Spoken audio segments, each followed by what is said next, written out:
You take the roll, please. Casey, Here. Mulcahy, Here. Ortiz, Present. Vice Chair Kamei. Here. And Chair Foley. Here. You have a quorum. Thank you. We're all here. How about that? We don't have anything to review on the work plan, no consent, so we're going to just jump right into the committee reports on citywide planning activities, semi-annual status report.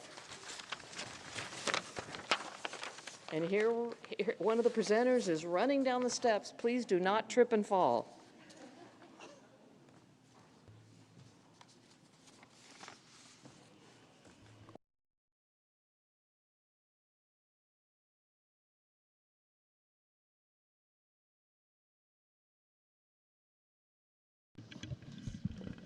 Hi, good afternoon, Vice Mayor and committee members. Manira Sandhir, Deputy Director for Planning with PVCE. And we'll be doing a presentation on this item. I'm joined by my esteemed colleagues, Division Manager Martina Davis and Principal Planner Jared Ferguson, who will walk you through our citywide planning activities semi-annual status report. With that, I'll turn it over to Jared. Thanks, Manira. So first to get started, as we always do, just a quick overview of our citywide planning team. So the citywide planning team is our long-range planning group within our planning division. Within citywide planning, we have 5 teams focused on specialized areas.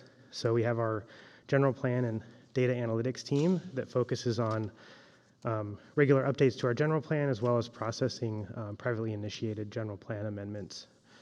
We have our housing policy and housing element team that focuses on housing policy and implementing our housing element.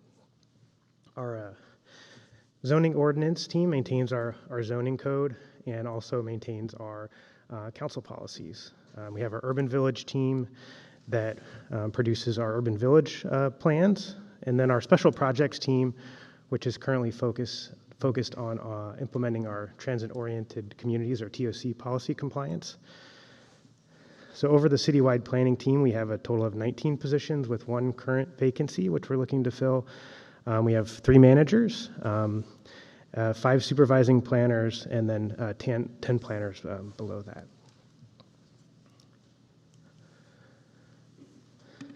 So first, to kind of go in a little bit to our team work plans and our team work plans, both what we've are currently completed since our last update, and then also the work in progress until for the next fiscal year, and then upcoming work in the next fiscal year. So our general plan team completed our 5-year development forecast in February, and this is the key forecast which assists the budget office in estimating our construction-related taxes for revenue purposes for the city's capital improvement program. Have several significant projects in progress. So, of course, our general plan 4-year review, which is a collaboration with our housing team, and I'll talk more about that in the next slide. Currently planned for full completion in December of 2027. We have a lot of work in the next fiscal year as well after the conclusion of the task force process. The team has multiple privately initiated general plan amendments that generally take place in the fall, so will be completed by December. Our general plan annual report for the 2025 calendar year will be coming to you in June. And the team is also engaged in efforts to update our council policy 5-1, which is our transportation policy.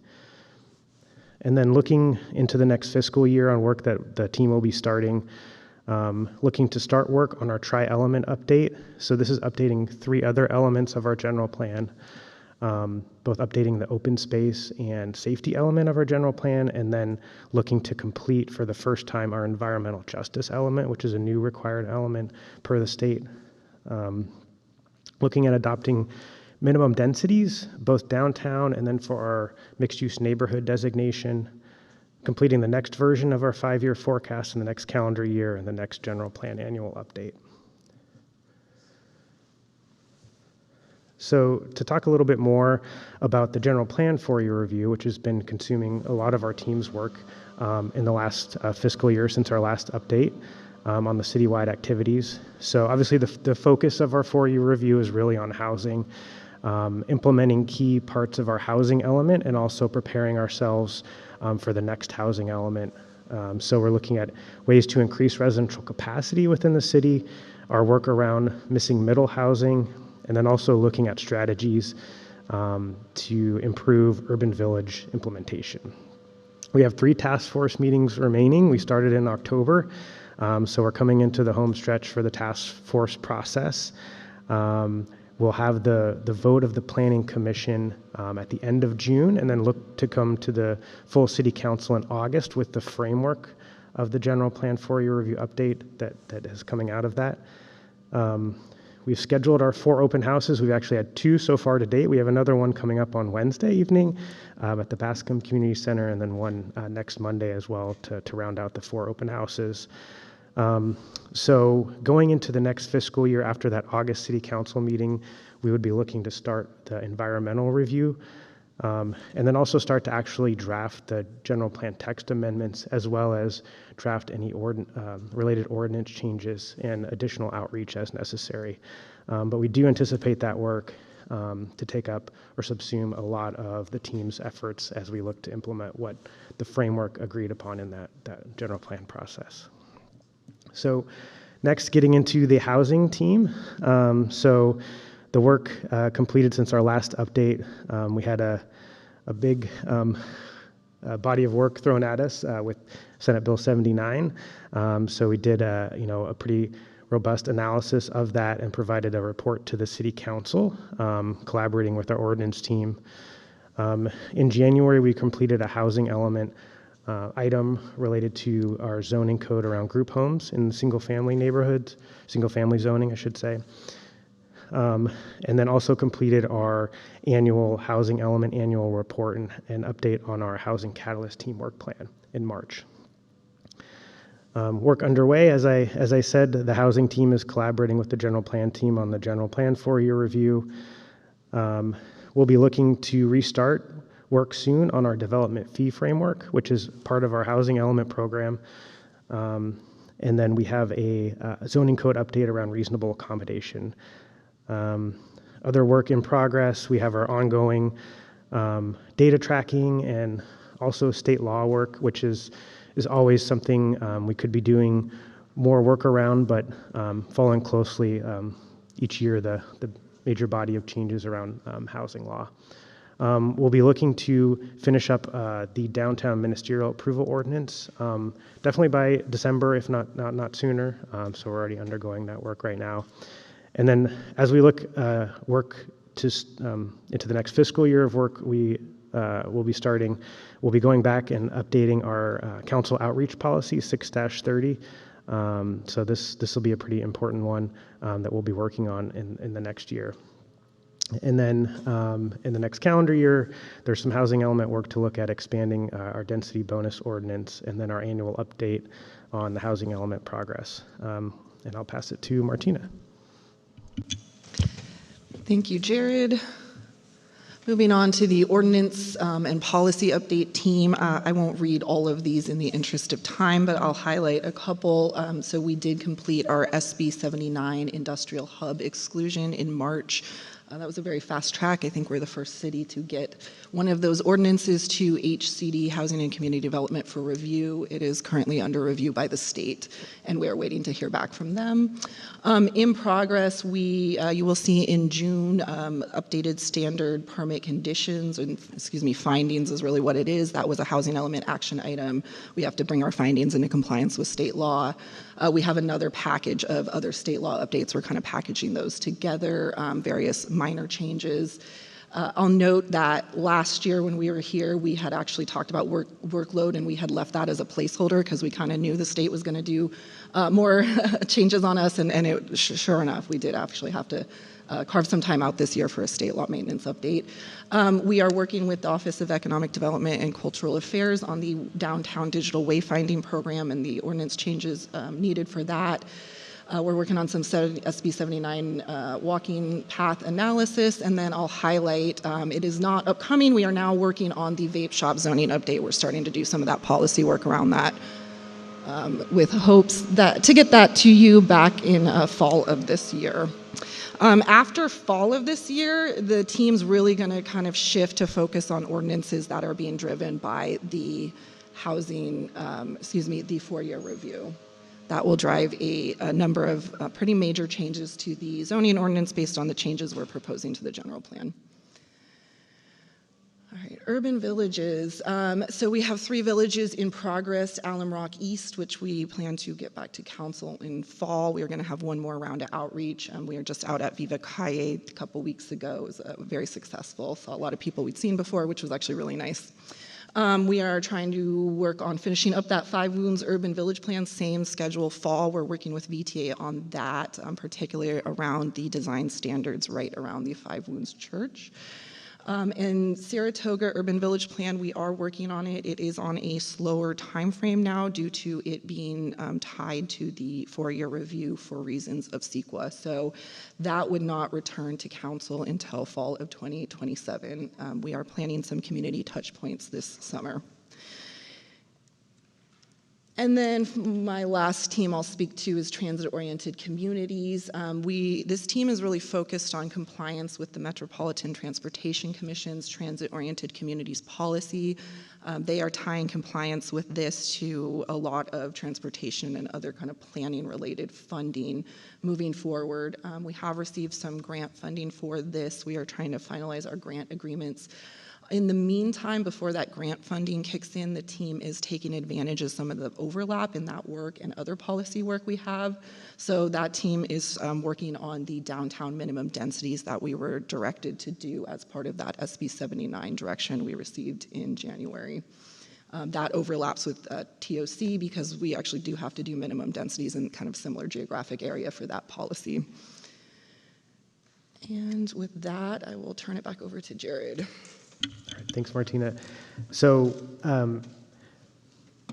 we talked a lot about our work in the next fiscal year, but I think the important thing to highlight on our citywide work plan is thinking long-term about what are the big priorities as we look to the next 5 or 7 years. And so not losing sight of those big things that we need to accomplish and make sure that we're on time with. So, and we're completing our general plan 4-year review work. We started in the spring, and we'll be looking to complete that by December of 2027. And then we'll also be looking later this fall to start work on the tri-element update. All of those elements are required by state law. As we wrap up that general plan 4-year review process, that will really be the time when we'll need to actually start working on the next housing element. We anticipate it taking us at least kind of a 3-year window, so we would be complete by June of 2030, which gives us a 6-month kind of buffer before the statutory deadline of January of 2031. And then as we kind of complete our next housing element, sort of thinking through if there is a place for us to do a comprehensive update of our general plan, it would really be right after the housing element was done. And so thinking that's when we would want to start that process. Again, these are all very significant bodies of work that have very specific timelines. And so I think we just want to keep these kind of milestones and big projects in mind as we continue to do planning work related to our work plan. And so getting into our next fiscal year, all those things that Martina and I talked about, our current work plan exceeds our current staffing capacity. So this next slide illustrates what our total workload is over the next fiscal year. So all of the projects are categorized or by size of hours. Everything in orange are those mandatory work items. So you'll see in there are the general plan 4-year review, taking up a quite significant portion in the next fiscal year. Looking at completing the neighborhood urban villages, which is again required as a part of our housing element, as a part of our general plan work. The blue dotted line is our capacity in staffing hours for the entire fiscal year. So based upon our current projections for this project scope, we're looking at 126% of that capacity. So this is all the work that we've committed to in the next year. So getting into each of those sections. So the mandatory portion of that work is about 90%. So again, these are items that are required either directly or indirectly by state law or the result of state law, or things that we're required to do by law. So updating our housing element every year, providing that annual report is maybe a minor example of that. And then all of the work strategies contained in our housing element as well. So that's 90%. And then looking at the city priority work. So this is other important policy work that either staff has recommended through these updates or has been most likely directed by council to complete. And these are important work. So the no walking paths for Senate Bill 79 is an example of that. Updating our transportation policy 5-1, which isn't required, but is sort of an indirect requirement of some of the changes around CEQA and state law.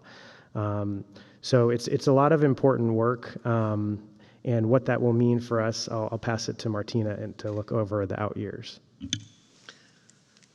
Okay, so we showed you what this looks like in the next fiscal year, but this is what it looks like in the out fiscal years based on just what we know right now. What we know right now is 126% committed this year, and we've already identified 101%, so basically 100% committed next year. Now, what happens in reality, right? The projects, that 126% means things get delayed into the next fiscal year. We also have new requests through the budget to add additional work. We know that the state will likely continue to give us new state mandates. We feel pretty confident that we're going to have to continue to address state mandates. And then there's always a body of city-initiated work that we want to do. And that tends to be stuff that helps businesses, kind of helps the smaller guys. There's a never-ending well of ideas there of our own policy work we could be doing. And this is all kind of underneath it, this major work items Jared's discussed that are taking priority. So what might we do about it? We did receive direction in this budget to look at our citywide planning fee and evaluate other funding sources. I'll just speak very briefly on that fee. So the team is funded about 60%, maybe 70% by the fee. The fee right now is not adequate to sustain current staffing. So we absolutely do need to look at increasing it simply to keep our current staffing levels on the team. So what we're going to do is we are going to figure out what that number is, and then also see if we were to raise it to accommodate the increased workload, what would that be? Something else that's important to note is based on the legal framework that created the fee, the types of work it pays for cannot be 100% funded by the fee. So any increase in that fee would likely need to come with an increased appropriation from the general fund or something else to match that legal framework of splitting the work between developers and the existing community. So we will get back to you with the budget on that. I think light at the end of the tunnel, but given the state of the fee right now, we are very cautious around assuming that we would be able to reasonably propose an increase that would get us all the way up to the increased workload, but we're still evaluating that. So as I mentioned, the next steps is we are going to do that deeper evaluation as part of the budget process and propose a fee update most likely.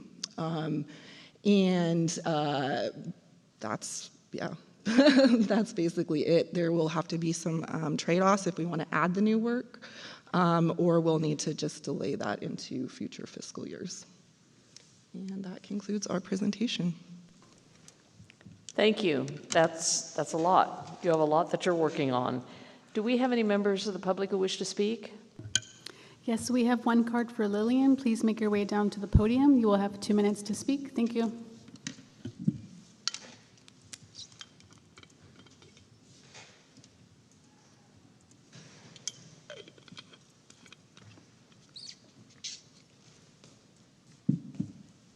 Good afternoon. My name is Lillian Koenig. I'm representing myself, but I do sit on the Senior Commission as a District 3 representative, and I'm going to comment a little bit on what was presented here today.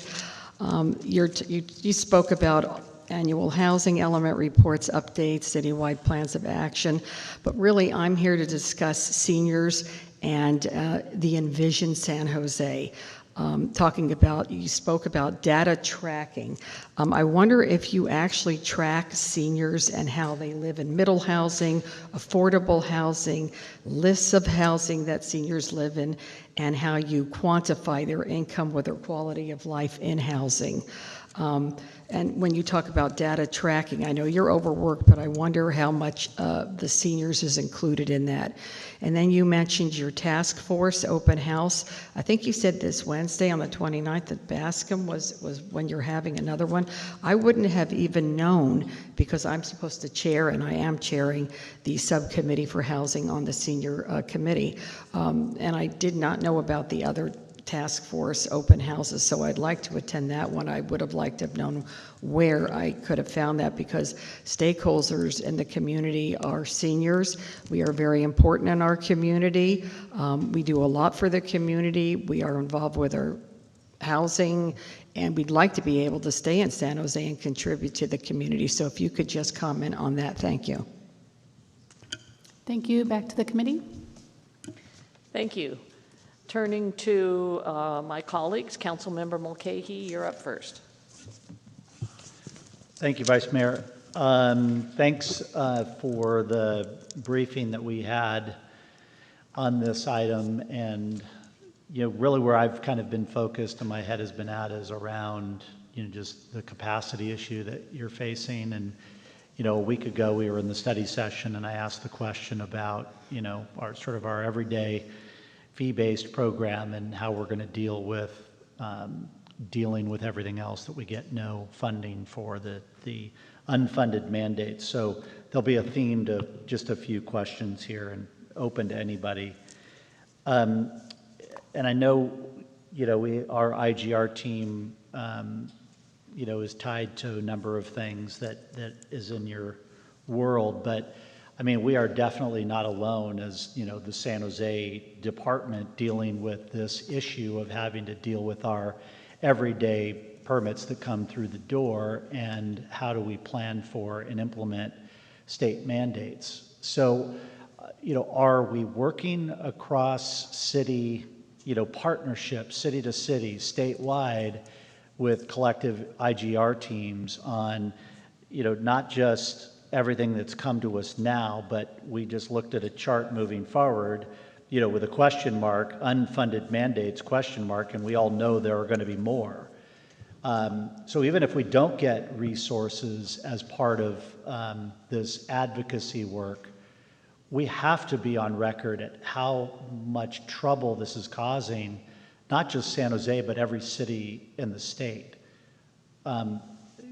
Any comment on that, where we are with our own IGR team and what's happening statewide with advocacy around this, really to sort of defend ourselves to, lots of policies coming down the line? Yes, definitely, council member. It's something, I think embedded in our current program is around local control is still a priority. And I'd have to look if we have specific language around, recouping costs, but it's something we've been engaged on for a number of years, particularly through the League of California Cities. I know it's something that they're very attuned to because all cities, not just San Jose, are experience this, like you're saying. I know it's something when we've had individual meetings with, various legislators and their teams when we're talking about bills, is just talking with them about the potential impact. Is even if we agree with the policy approach, is that the timelines that they give us are not reasonable for when we can implement. You look at SB 79, it was something that we raised when we were advocating on that, is that 6 months isn't enough time. It takes effect January 1st, and even if you give till July 1st, cities can't, work in that amount of time to accommodate it. So it's something that we've continued to engage on. I think there's probably ways we could think about how, we perhaps, collaborate even further with cities, maybe big cities, in terms of how we could, make our voice heard, a little bit louder, because I don't think it's something that has been well received in terms of that, not necessarily criticism, but, sort of critique, right, of some of these policy changes, is that there's no resources associated with them. Anybody else? I think we're beyond polite at this needing to be polite. I mean, this is causing tremendous, we're at 130% rounding up of capacity. And how much of that percentage is coming from policies that we have no funding for? So I don't know, Manira, if you wanted to comment on it too. Yes, absolutely, Councilmember. I think we are coordinating closely with IGR as well to identify opportunities where we can perhaps guide this kind of legislation that comes forward. I know in the past our approach is usually that we try to work with these legislators and shape the bill in a way that can have a positive influence on our policy work, such as for SB 79, preserving the industrial lands. I think that was something that we actively advocated for and were able to add to the bill. But I think it is also important to draw a line when something isn't appropriate and we oppose. So I think we'll continue working closely with IGR to identify those opportunities and perhaps shape this next version of bills coming through the state. Just curious on the idea of consolidating some efforts right now. I mean, we just had a conversation about a general plan amendment that, may be coming before us, that it may be better and might help our own capacity by waiting for the general plan to be approved, the 4-year plan to be approved. Are we sort of looking at that relative to our capacity to make that suggestion, hey, Mr. Developer, why don't you wait until the GP review? An early consideration is not going to catch you up on any time frame that wouldn't otherwise be addressed by the 4-year review. Yeah, absolutely. We're always looking at, customer service, and it's like, what are the various pathways that you could take to get to what you want, and sort of communicating what those pathways are, what those options are, and what the timelines are, and what the associated costs are. And we're doing that even if they're not asking the question.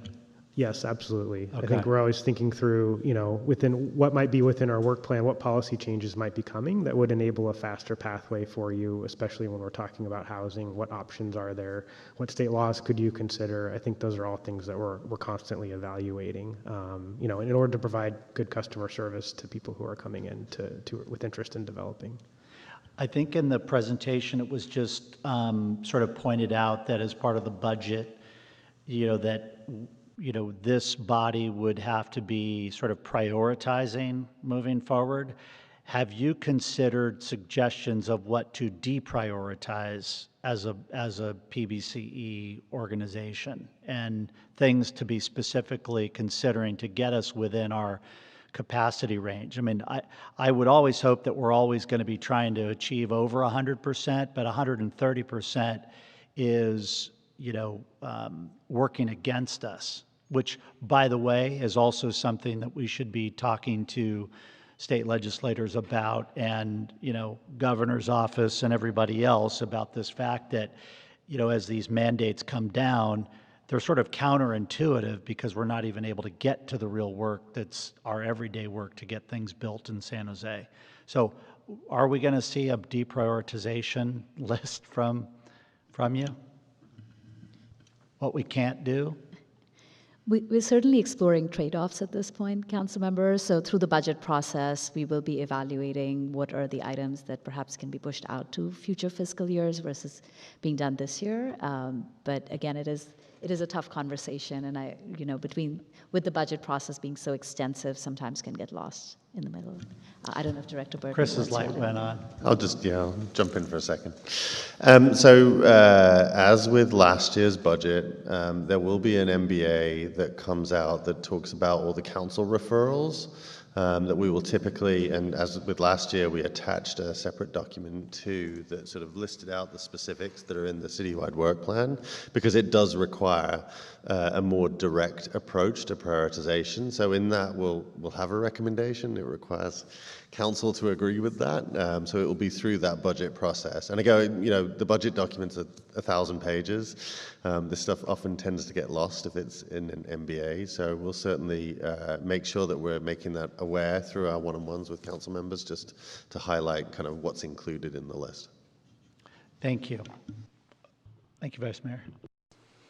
Thank you. Before I go on, I just wanted to ask the question that was asked of you, and that is can you tell us when the next town hall meetings around the general plan with the task force are and where?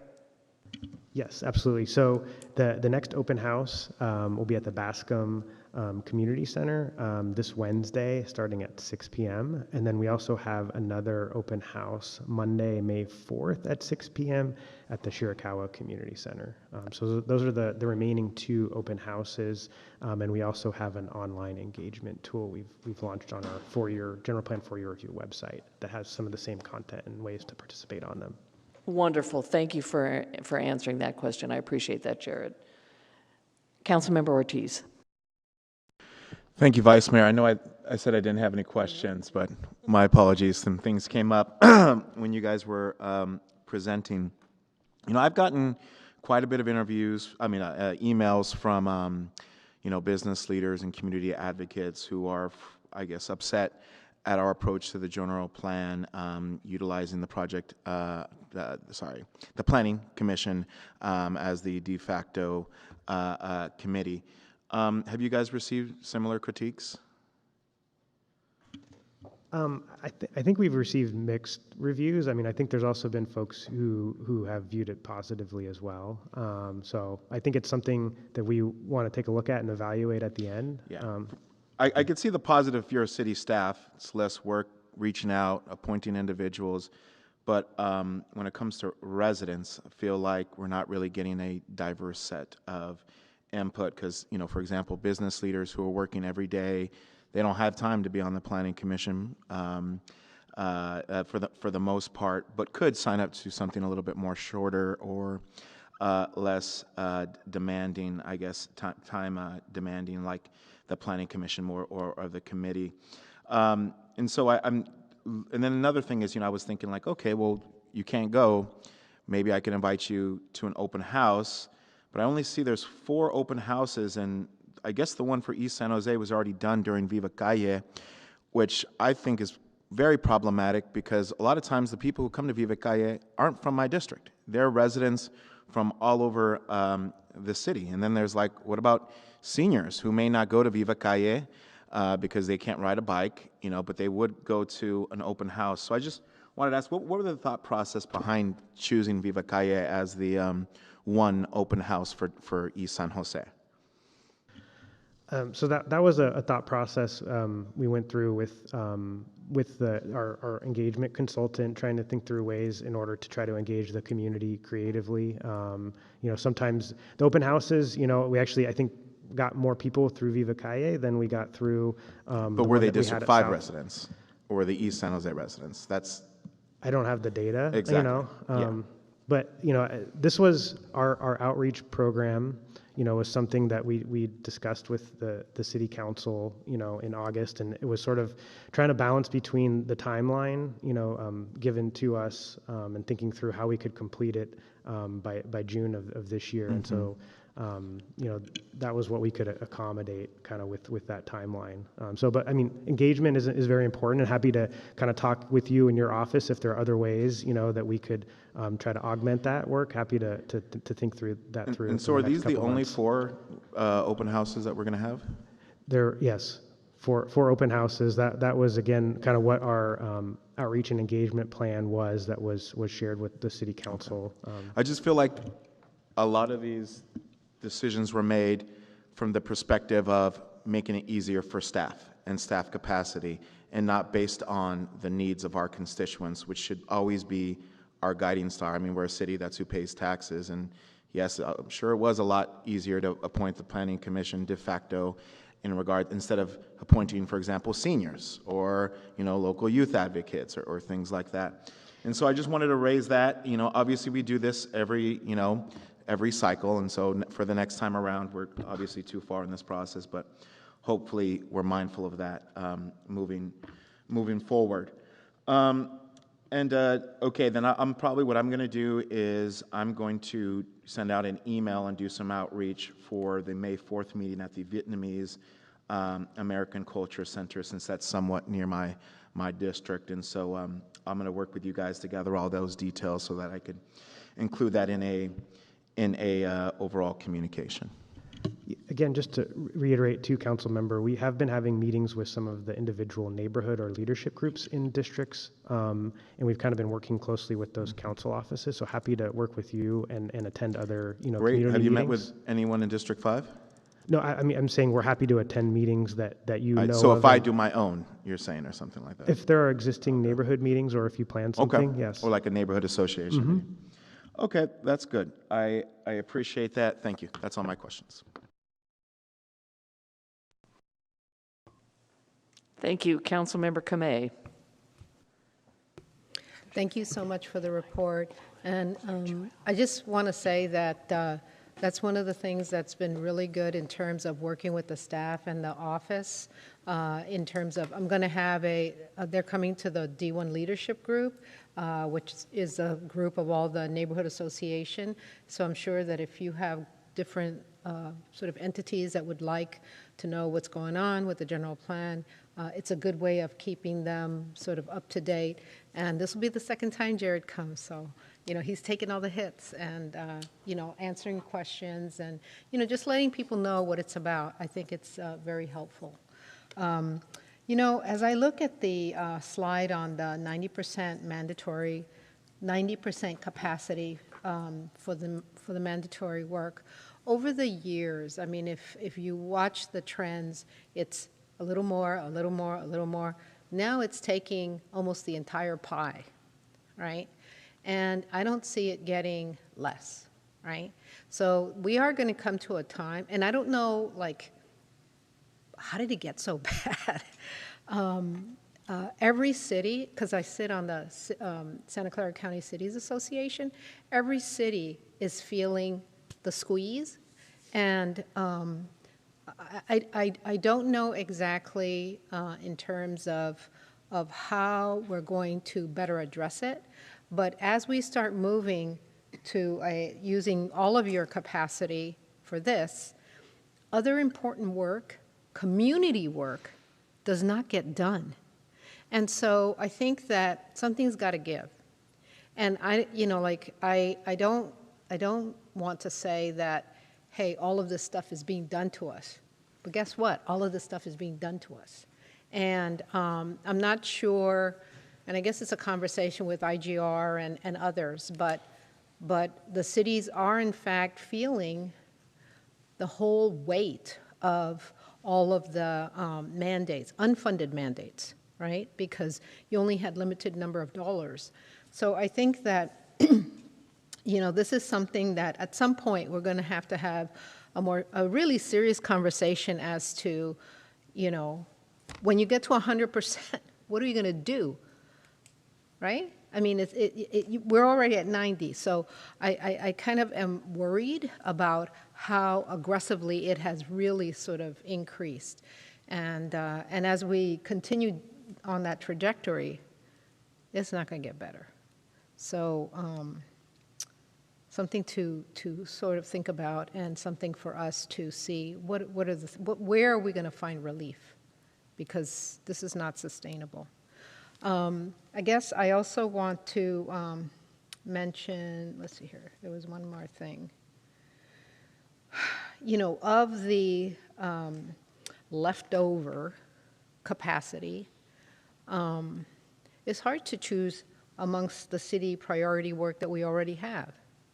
So I don't know. I think there may be, I don't know if there's going to be a way to push some of the mandatory work and stretch that out, and it's not to say that we're not going to do it, but there's only so much that you are able to do, right? And so I'm just sort of like wondering, as you're looking at this, is there any of those mandatory things that we can kind of like stretch out, ask for more time, or whatever? I don't know.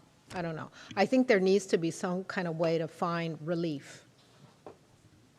Yeah, I mean, I think that's constantly part of our evaluation process as well. I mean, just as an example, not from this year, but I think, the work on the tri-elements was something that we did kind of push out. I think this was communicated in one of our past updates, but now we are pushing against some of those statutory deadlines. And so, where we can try to do some flexibility in the mandatory, we do, but we usually have deadlines that we have to comply with that are challenging. And I think we're, contemplating some of those priorities, but like you said, a lot of those, there's very few that would be easy to sort of shift or move in terms of timeline. Yeah, and I'd like to add probably the largest single non-mandatory, and I'll say non-mandatory in quotes, project is transit-oriented communities policy. That is one that it's not mandatory, but it is in the sense that MTC is still tying significant transportation funding to that policy. If that policy was not tied to significant transportation funding, it's not likely something the city would be engaging in.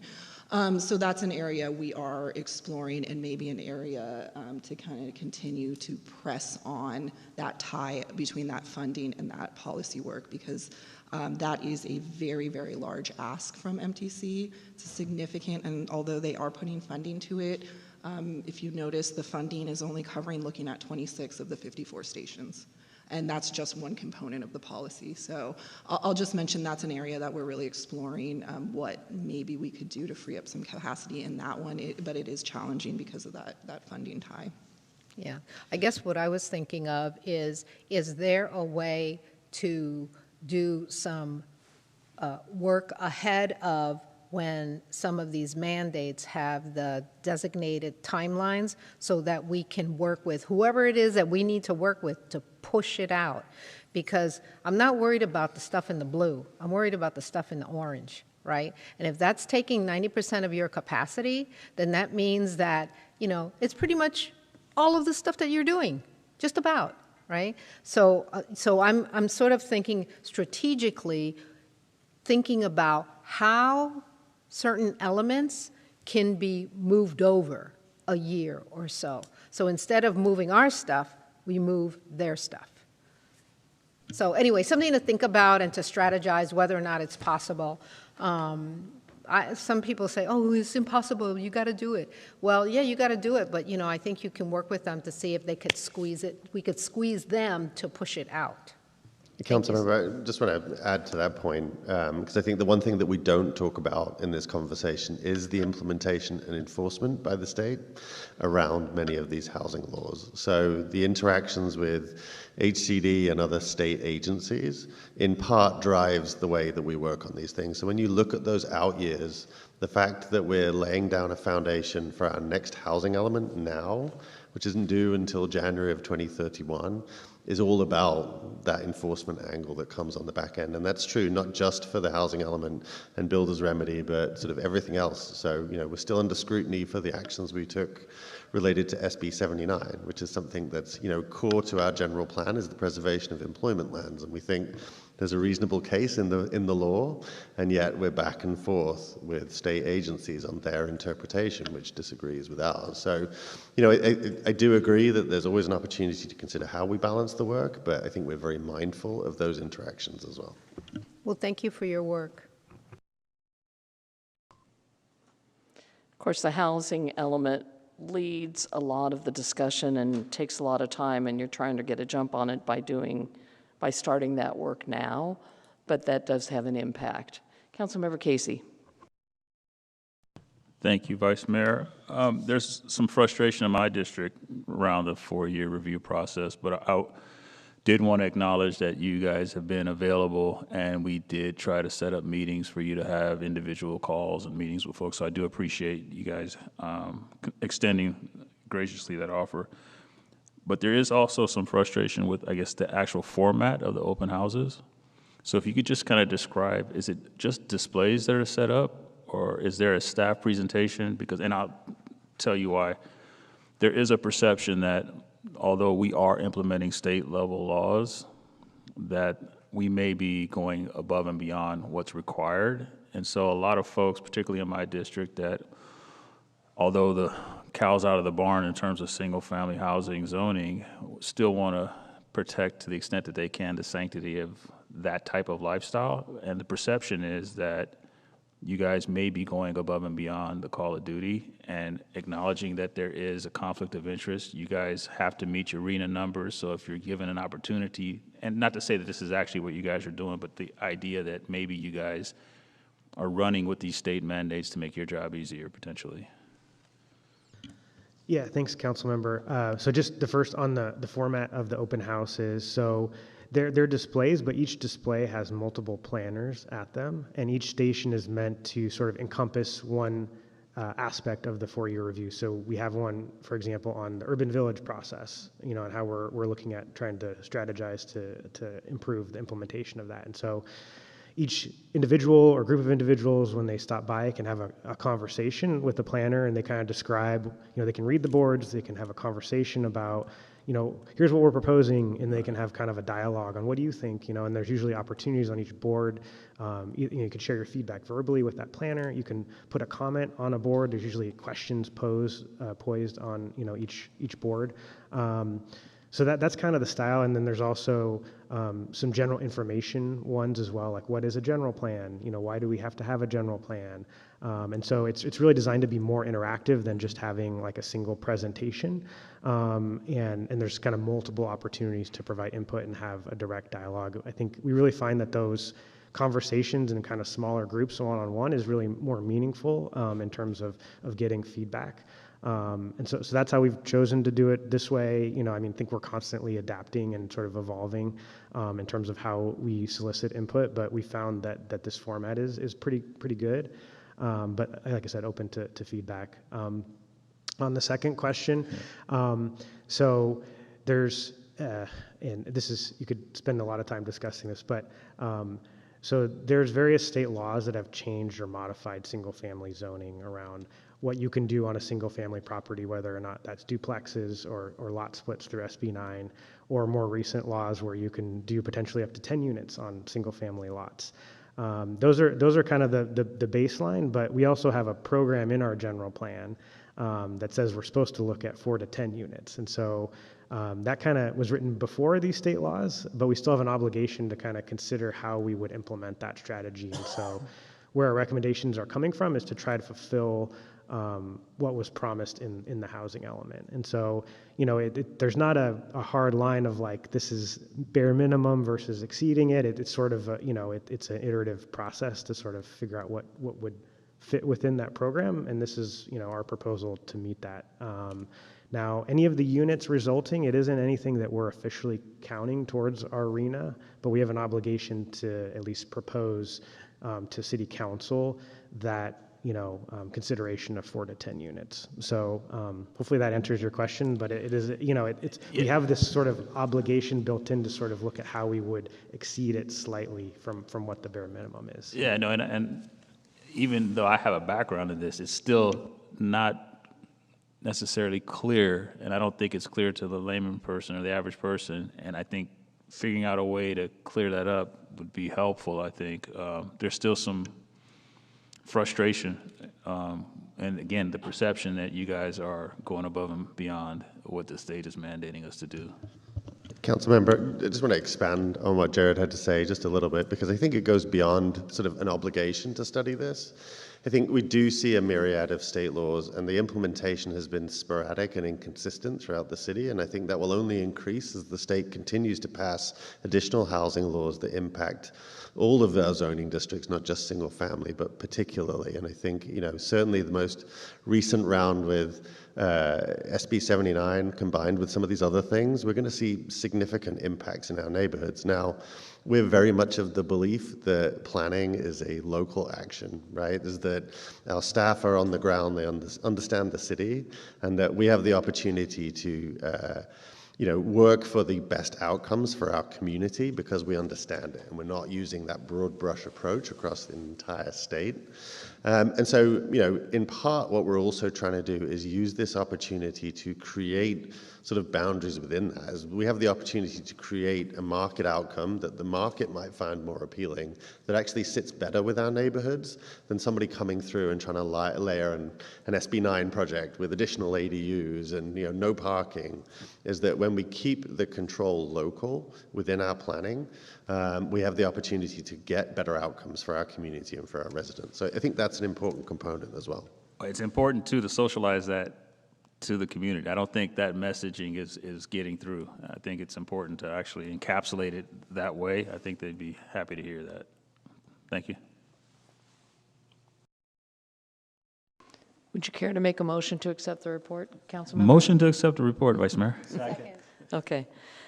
Thank you for the presentation, and obviously we had a lot of questions. This is a big report, and every time you come before us, we hear about the capacity issue.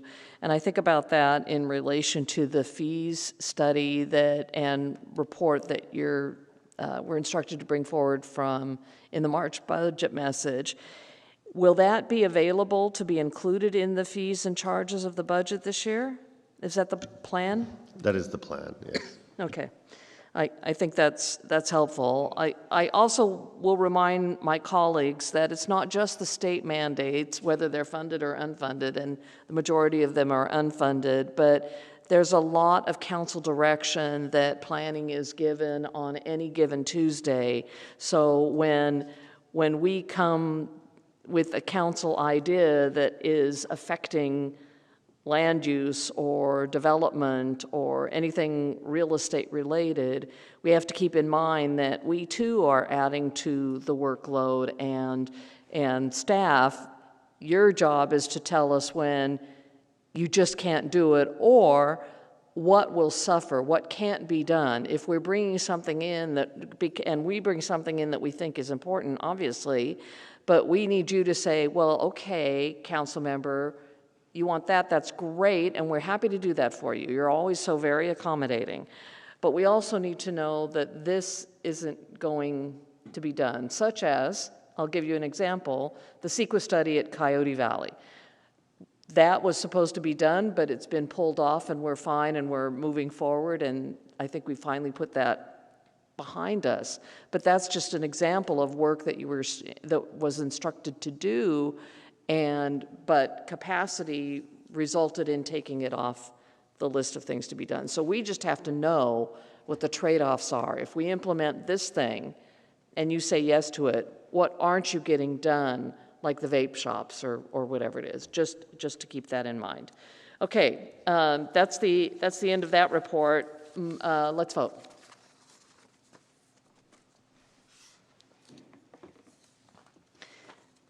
Thank you for that. Next is item Team San Jose Semi-Annual Status Report.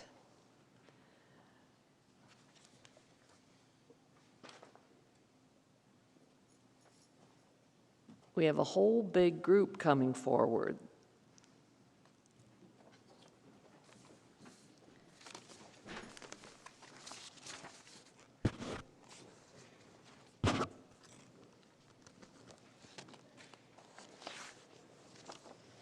See if they can stay in there 10 minutes. Thank you. Who's kicking us off? I will kick us off. Welcome, John. Okay, and first company. of all, good afternoon, and thank you, Vice Mayor and committee members, for your time today. Very much appreciate it. I'm John LaFortune, CEO of Team San Jose. And today, the team and I are here to present our mid-year 25-26 results and some information pertaining to some of our larger groups that we've already had in 26. Very interesting information. So let's kick it off with Ehab. He's our CFO, and he's going to give our numbers. Thank you, John. Good afternoon. We're going to go through mid-year performance measures results for Team San Jose. We start with estimated direct visitors spending. We actually overachieved that goal by $5 million. The reason we have such significant variance, we had a group called OCP, or Open compute project that basically increased the number of days in the program and also exceeded attendance significantly. Future hotel room nights, we are up by 17,000 room nights as budget. Theater occupancy, we're up 5% against budgets as well. Gross operating revenues, 562,000 against budget.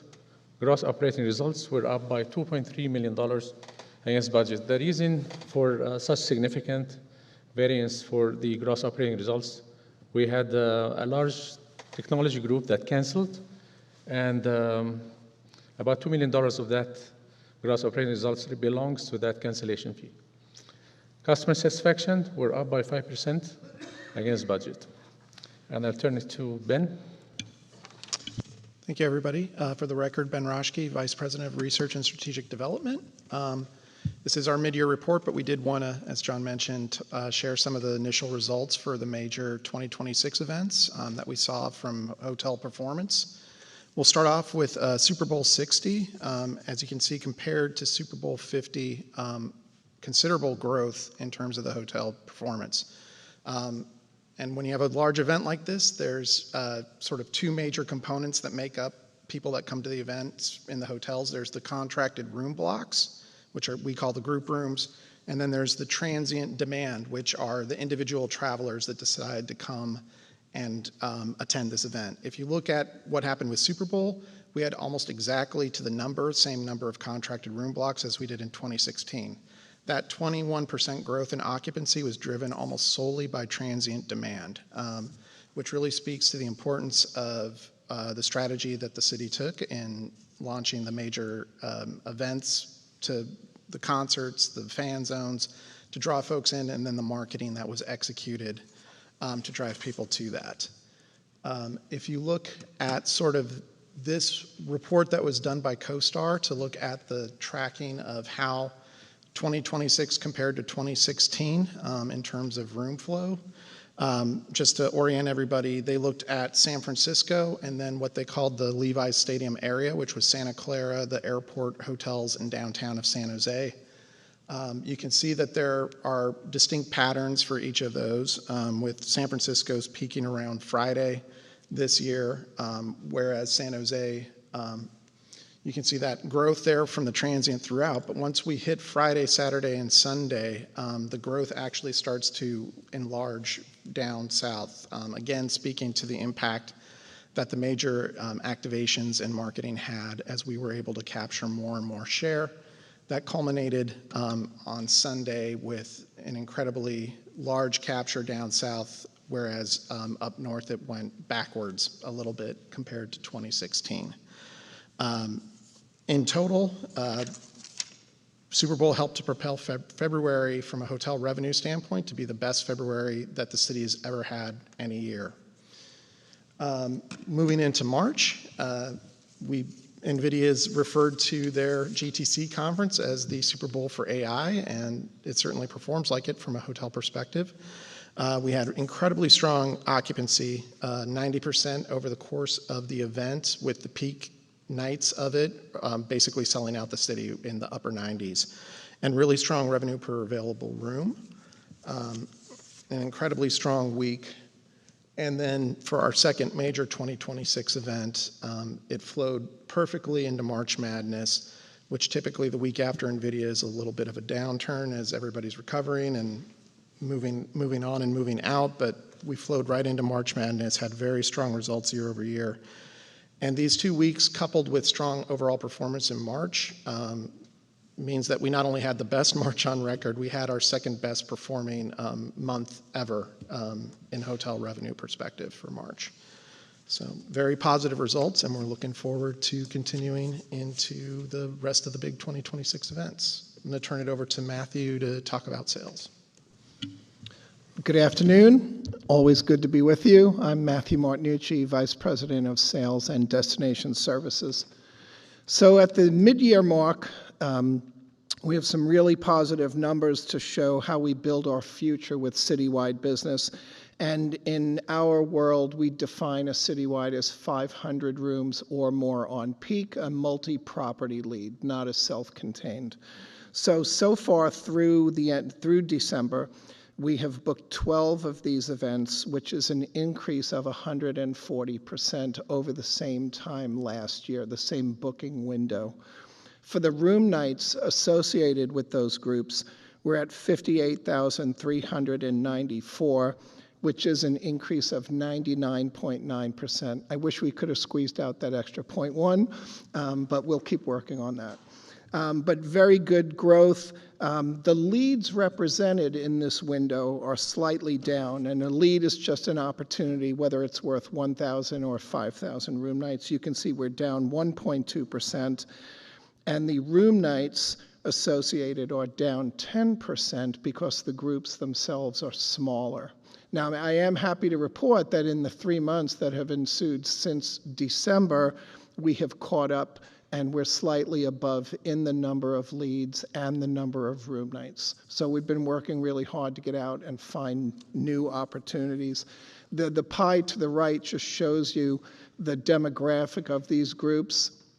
High tech and corporate, 21,629, then associations, 9,100 room nights, and then everything that is not corporate or association goes into SMERF, which are all sorts of these niche groups, culture, at sporting events, whether they're Super Bowl or CrossFit, everything that is not corporate or association goes into SMERF.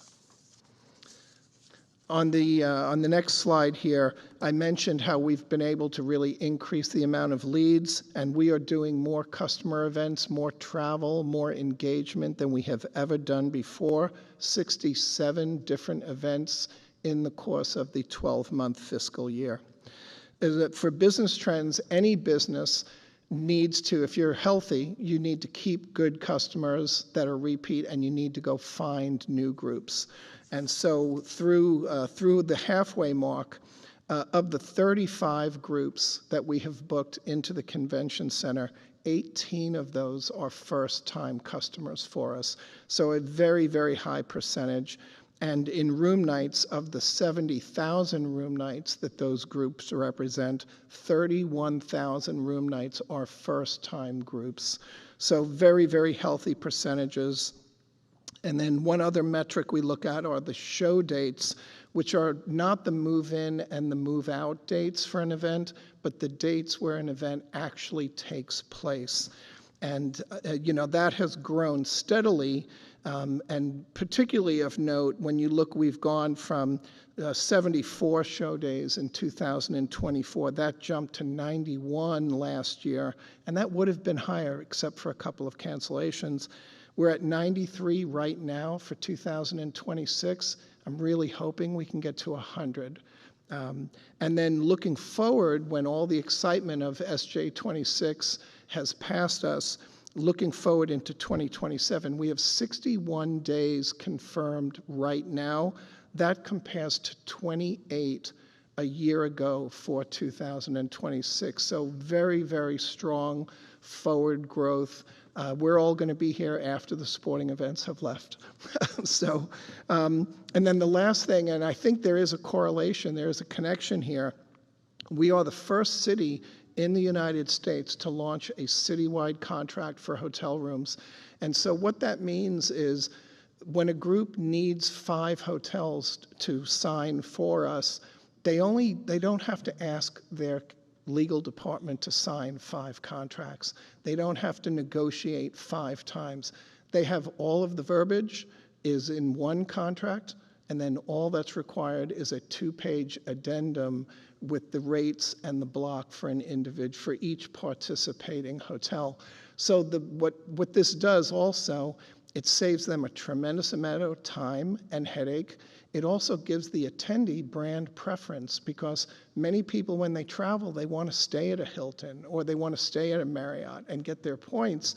Whereas if you go to another city and you stay at a big Marriott, your Bonvoy members will be happy, but everybody else might not be. Here you get to pick your brand, whether it's the Hyatt Place, the Signia, the Marriott, the Hilton, the Westin, the Holiday Inn. All of those people can pick their brand.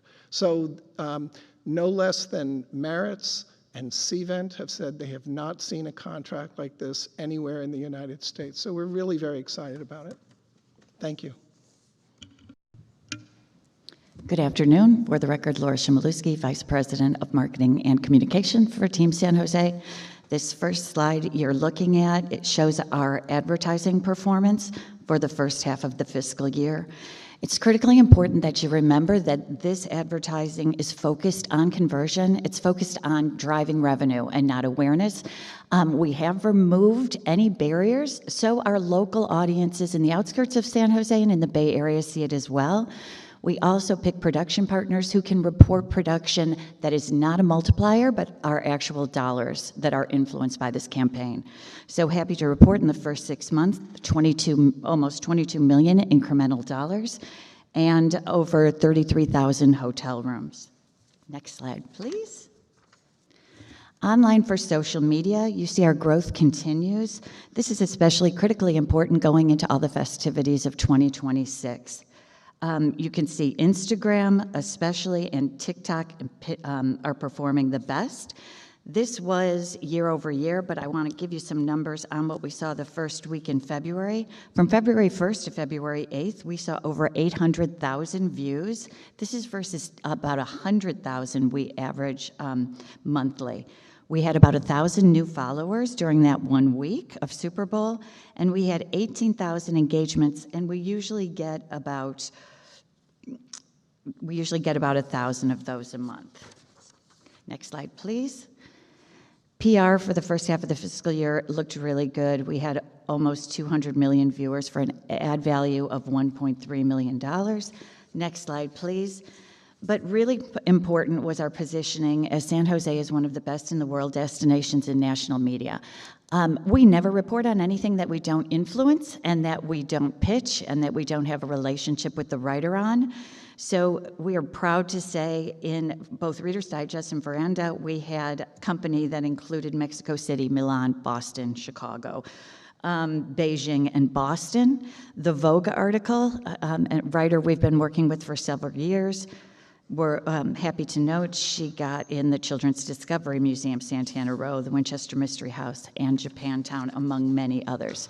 Next slide, please.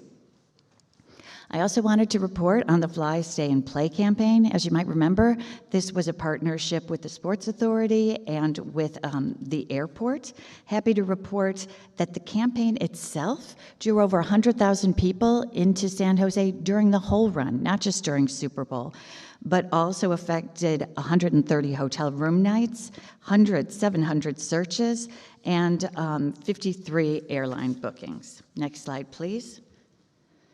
I'm honored to sit next to my partner, Carrie, and we did a co-op partnership in an effort to first to show everybody visiting us for our sporting events that there is so much to see and do around and during the sporting events. You'll notice the shared visual branding. Through a generous donation for the Office of Cultural Affairs, Team San Jose's team developed the strategy. We identified media vendors. We brokered those purchases. We developed the creative and the copy with these great partners, monitored their performance, and generated performance reporting, all in an effort to show them how digital media can help them grow important marketing channels that they may not have considered before.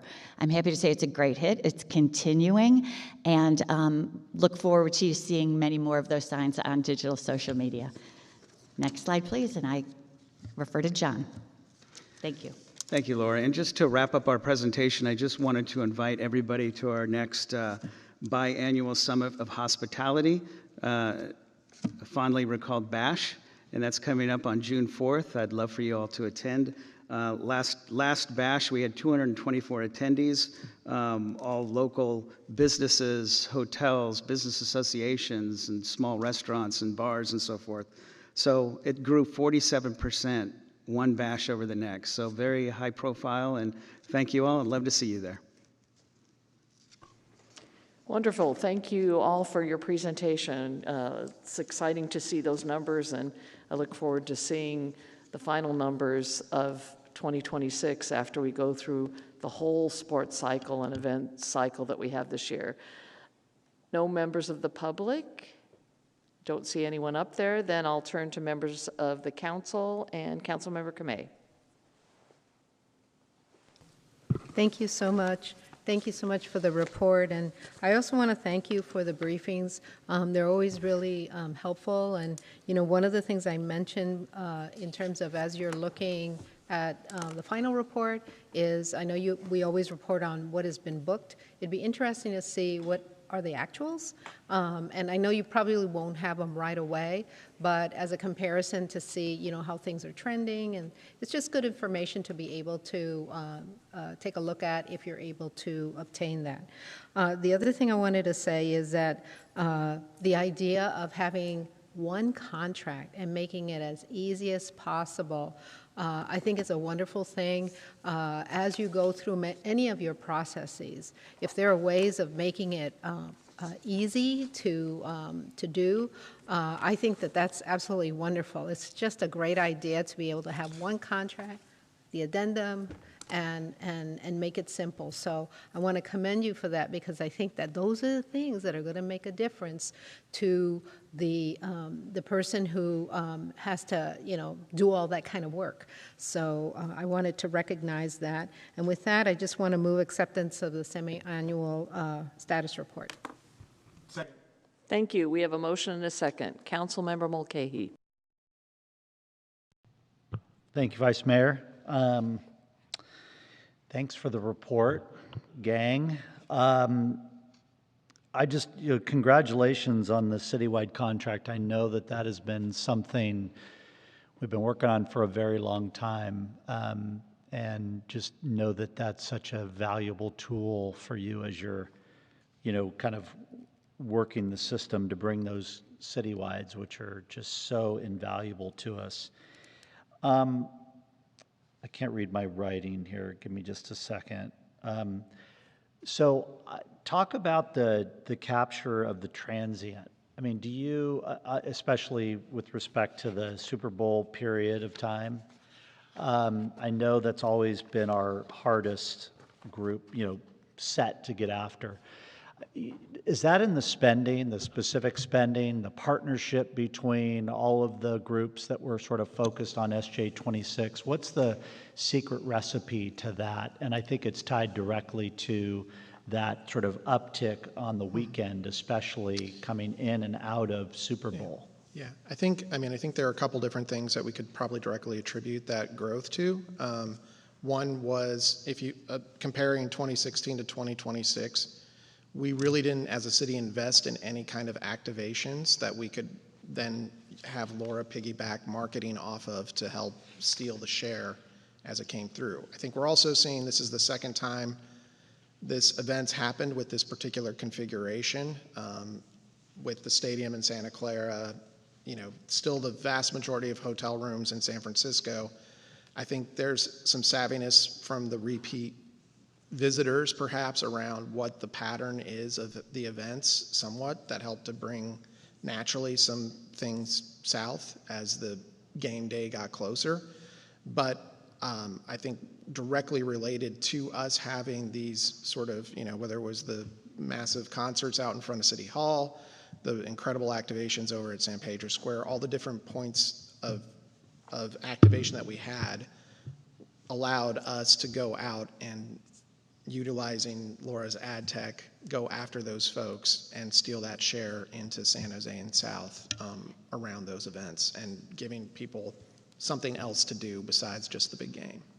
If I may add as well, when we first, in 2016, we had just that week launched our first consumer brand, real consumer brand. We didn't have any money behind it. Now we've got 10 years behind it. We've got hundreds of thousands of social media followers. We have a city that's committed to giving us money to invest in destination marketing. We have all partners who decided to row in the same direction. We have a 74% repeat visitation rate for all of the people we've been inviting here for the past 10 years. I think what you're seeing is the results of absolutely all the events that happened and that we celebrated, but the channels we had to get that, to let people know about it, I think served us very, very well. I mean, some of us were around 10 years ago for the last Super Bowl. And the reality is, the thing that I see that is most valuable, not just more resources committed, but the fact that all of these organizations were actually working in lockstep, starting with our own city hall, all the way down through TSJ, Sports Authority, you name it, every organization, was working in concert.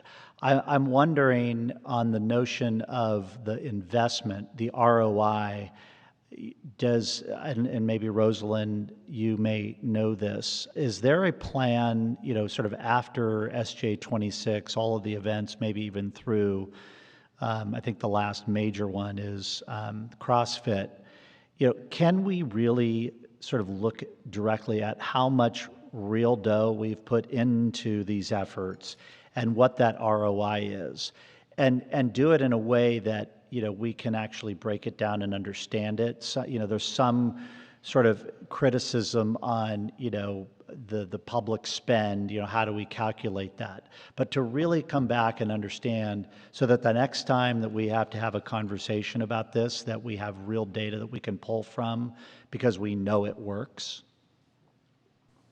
Thank you, Councilmember Rosalind Huey, Deputy City Manager.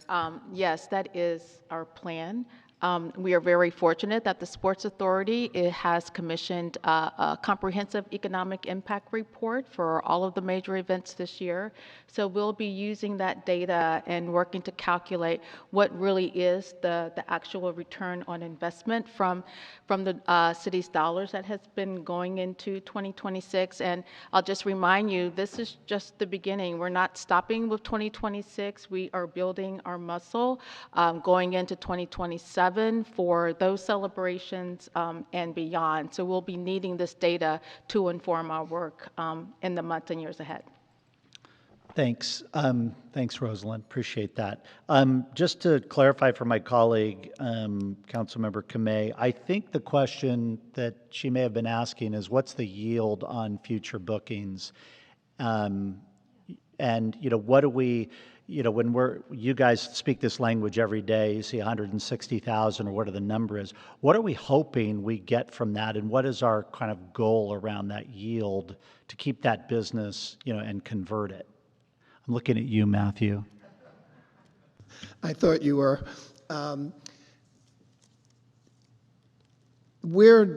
Despite any of the positive numbers we've shown, we still have room and considerable room to grow to the numbers that we want to get to. We do audits of the major events that we bring to the city. Like right now, we're in the process of doing an audit on NVIDIA, just to make sure that the contracts, in some cases, we are understated, and there are more rooms, because with some of these groups, there's a certain percent that's given to the group, and then the rest of the hotel sells out on what we would call maybe transient guests, and we know that the only reason that they happen to be in town on these dates is to attend that particular event. So we have had some very productive meetings with the properties in the last 4 to 6 months to agree to do these audits, to say, OCP is another group that the entire city is sold out while they're here, but the blocks wouldn't themselves sell the city out. So we're doing these audits now to everyone's benefit, including the group, to put a true measurement on what they actually bring to the city. So most groups have what we would call an attrition clause, which is a minimum commitment of the block. In the cases like these major groups that we're talking about, they always exceed that number. Does that answer the question? Does that help? And then we true it up. I mean, I think it would be helpful, like in future reports, like if you're going to show us a, future bookings, that we also have an opportunity to see, at the same time last year, what we ultimately captured from that number. I just think, again, it's that notion that I always remind us, if we're speaking in, convention center speak or what have you, sometimes it's hard to really understand the magnitude of what those numbers mean.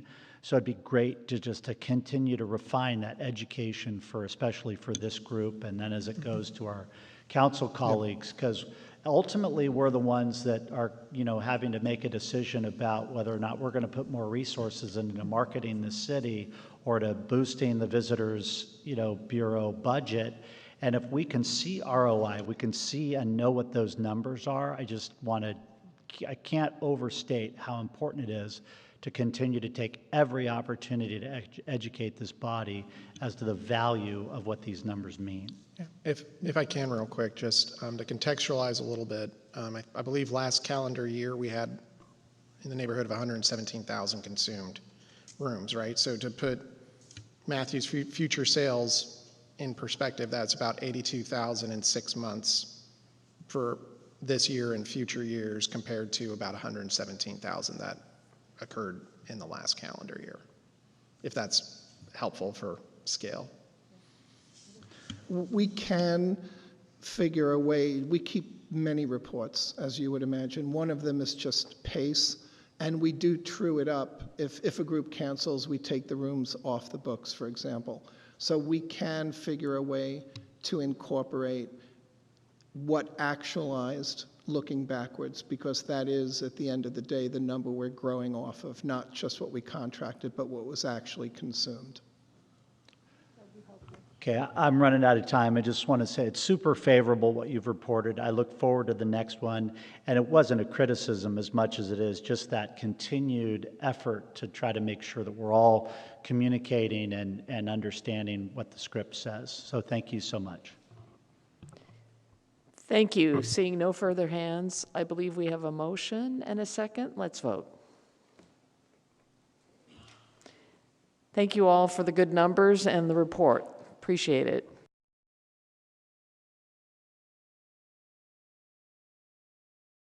Moving on to 2026 Major Events Status Report, which should, Team San Jose's report will lead nicely into this one, I believe.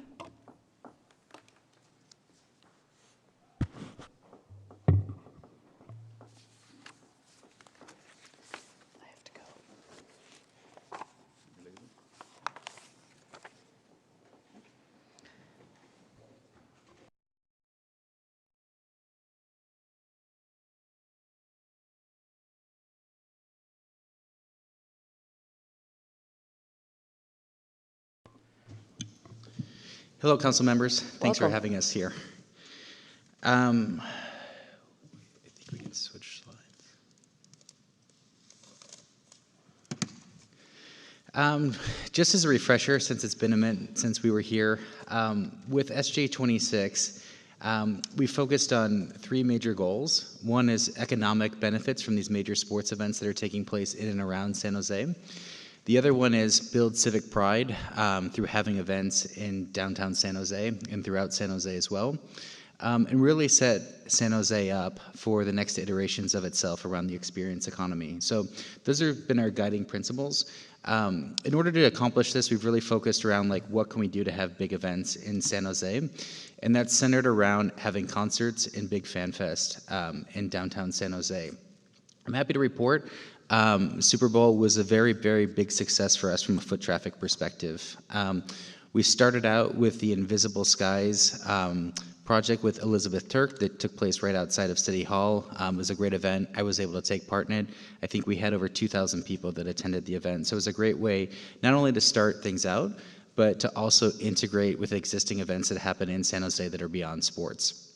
We followed that up with opening night, media day at the convention center.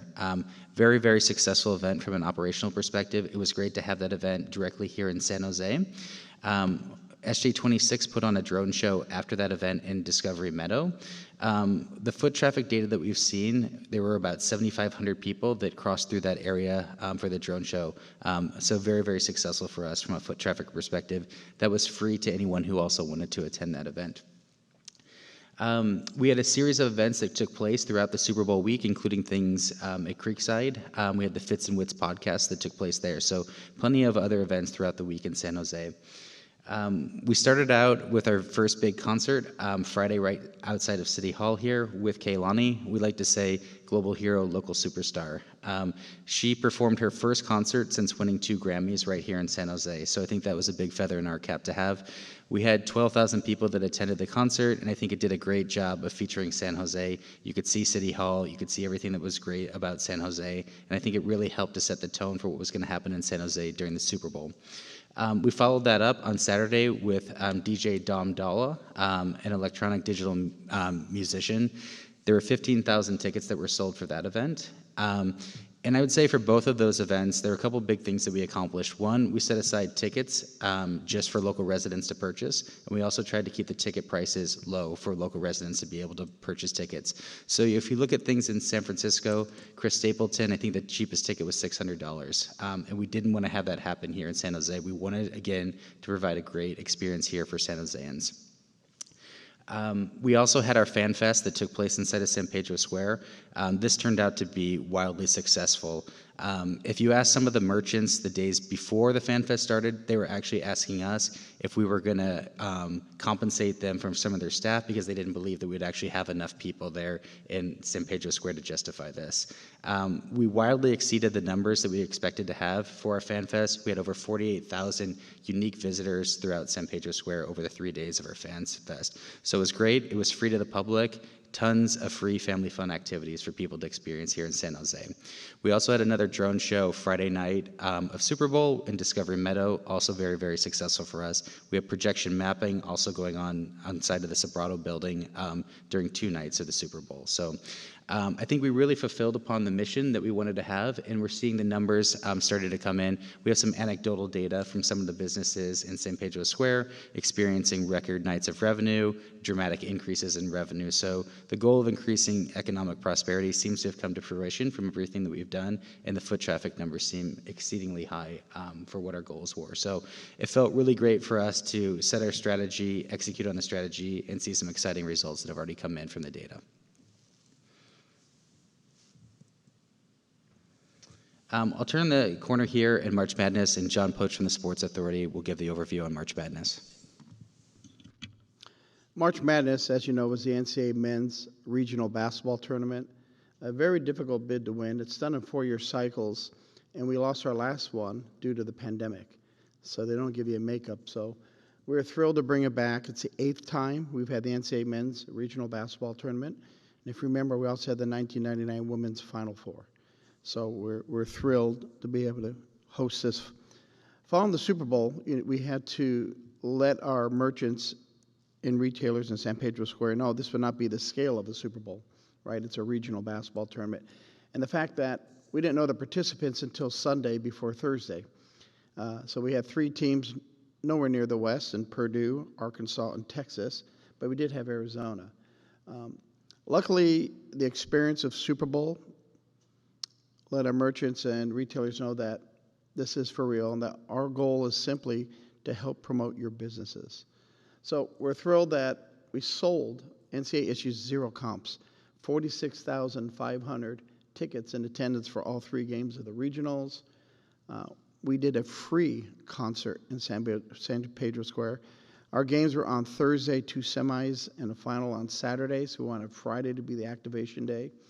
And we did a free featuring global basketball superstar Shaquille O'Neal, DJ Diesel, and he couldn't have been more kind with our sponsors and fans, and the concert was free. When you say free, over 15,000 claimed tickets, a little over 3,700 attended. Special thank you to Captain Torres, Sergeant Depp, of helping us put together the security perimeter.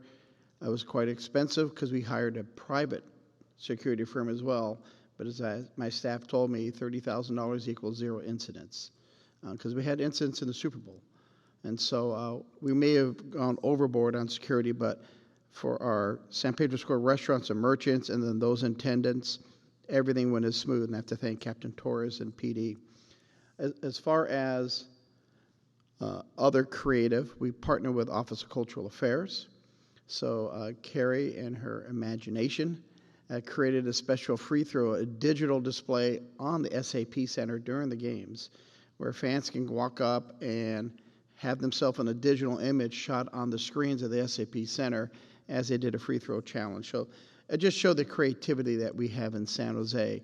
And then we're more than a game. It's about the whole experience. So I'd like to thank the council members and our city leaders who took part in a mini press conference between the semifinals on Thursday. Overall, the hotel occupancy was very well. The transient pickup was better than I expected, since 3 of the teams were not local. And overall, I just thought it was a great activation, San Pedro Square. We went Thursday, Friday, Saturday, and Sunday, initiating the City of San Jose Event Zone Ordinance, which much more participated this time than Super Bowl. And so it was a great event, I thought, for us to activate the NCAA basketball at San Pedro Square in downtown.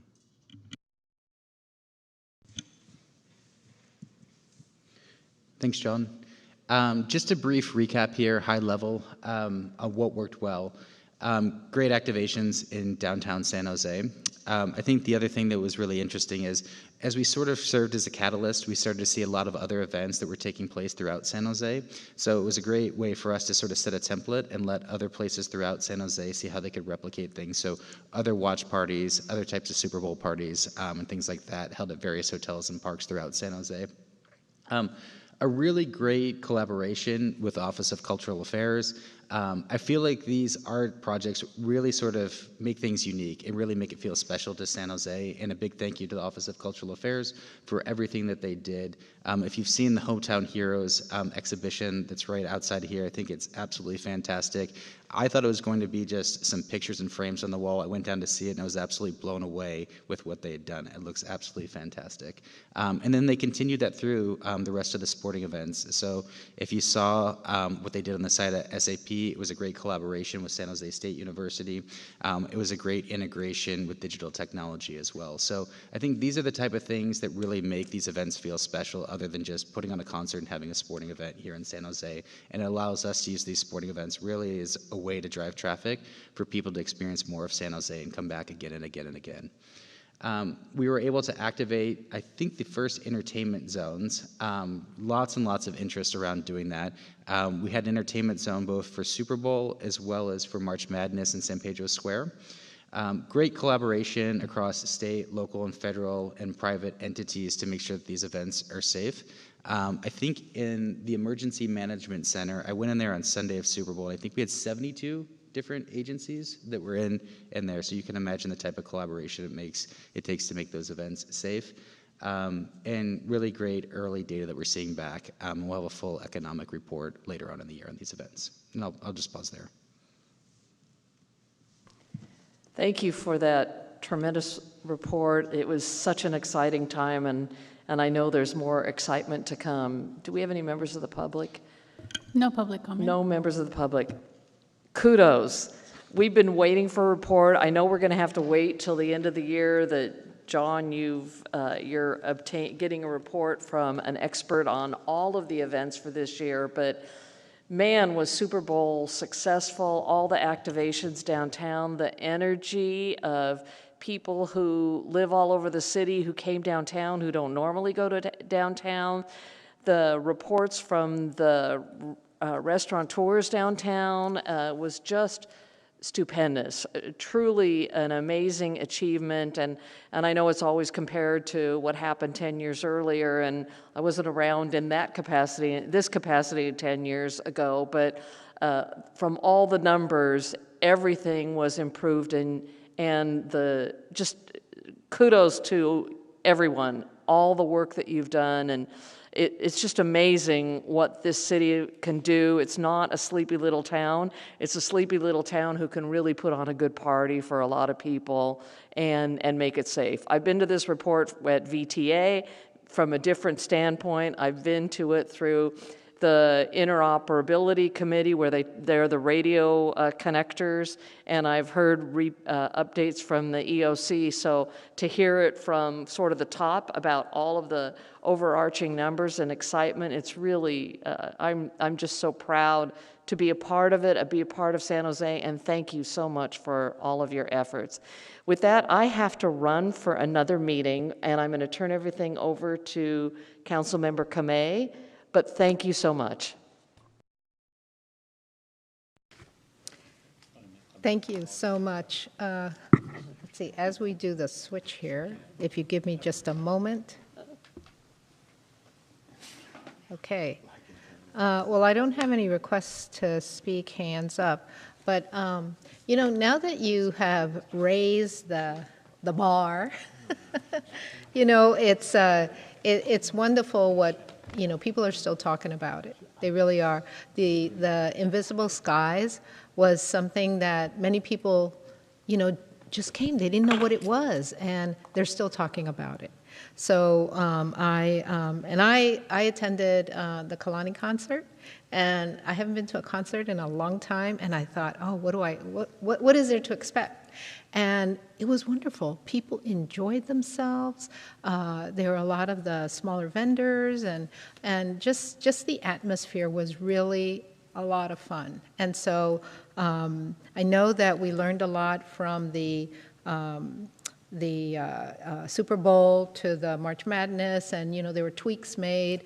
I'm sure you learned something from March Madness, and one of the things that I was curious about, and I know that as we move forward towards what we've not done in the past, which is FIFA, one of the things that Councilmember Ortiz and I talked about back in November was to have this particular meeting of the Community Economic Development Committee to look at to incorporate some of the outreach efforts, because we know that the audience may be a broader audience, and so I was a little bit disappointed that there wasn't that outreach information back to us as was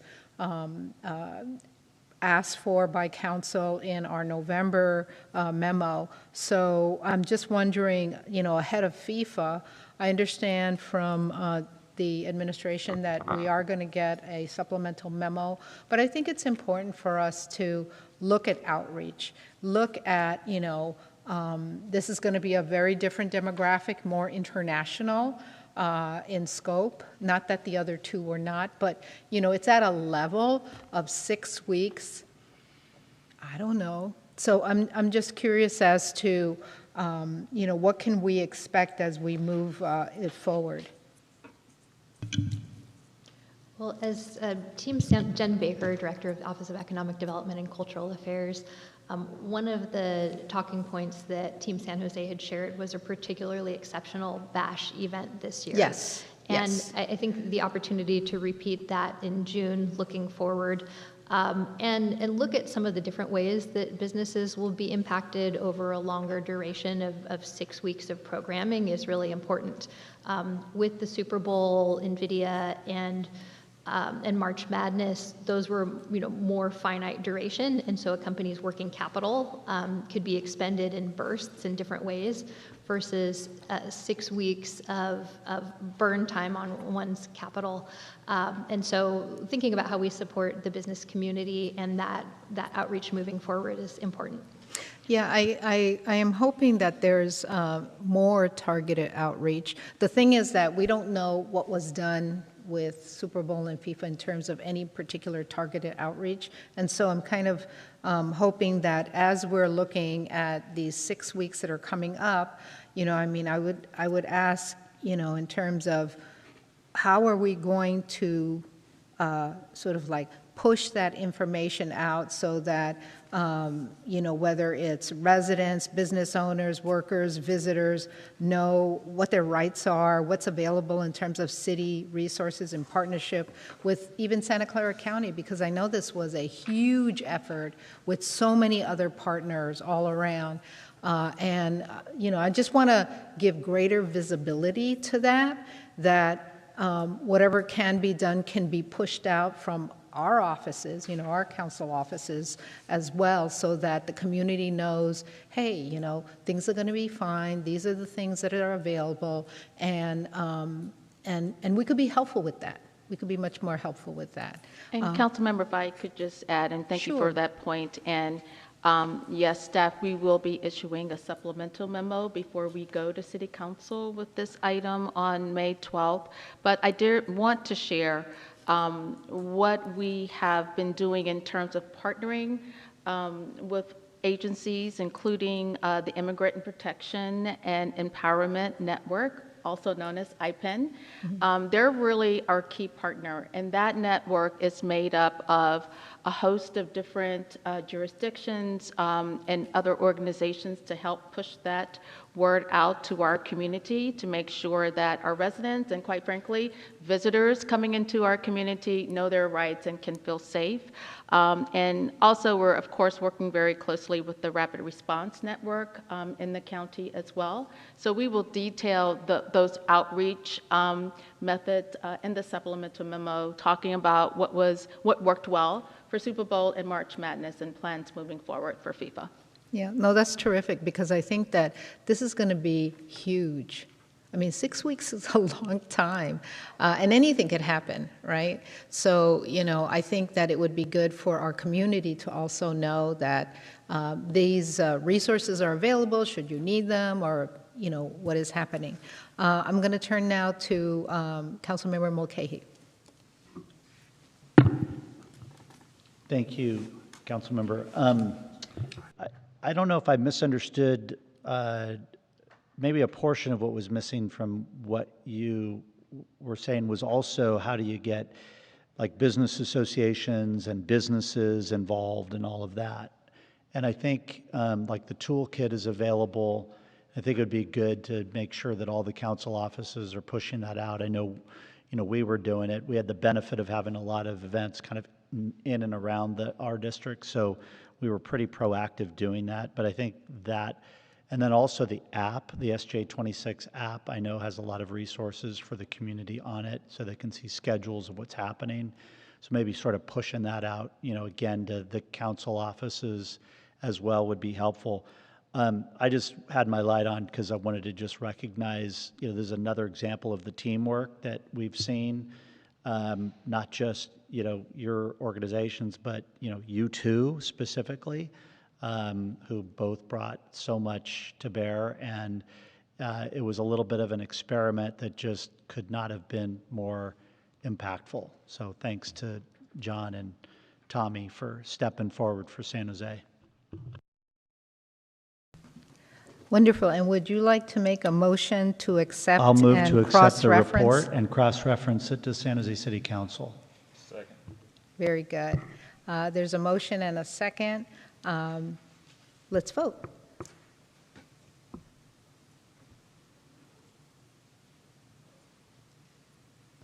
That motion passes with 2 absent. Very good. Okay, and the last item that we have is item number 4, Economic Strategy Work Plan Annual Report. Thank you very much.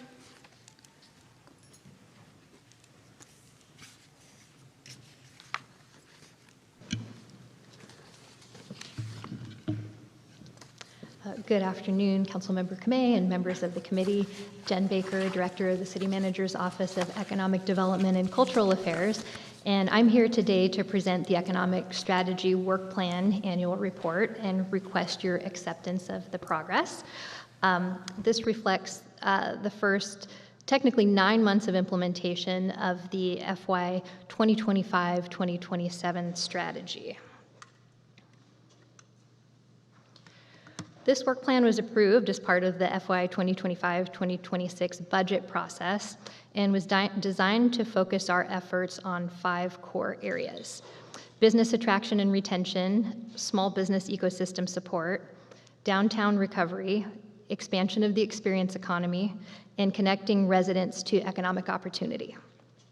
In total, the plan includes 5 objectives and 22 goals, with year 1 now nearing completion, with rounding the bend in Q4. At a high level, 8 of the goals are complete, 12 are on track, and 2 we're still working on leaning into. So over 90% of the work plan is progressing as intended. So happy to report that. This slide lays out the full scope of the work plan across all 5 objectives. So what's important to note here is that many of these goals are 2-year targets, and our year 1 benchmark is reaching 50% progress. Across the board, we're seeing strong movement in our job support and retention activity and revenue generation, the small business support systems, downtown activity, event activation, as we've just heard a lot about, and workforce placement. Where we're seeing some challenges and where we're staying focused is primarily around office recovery and daytime downtown activity, which continue to lag along with national trends.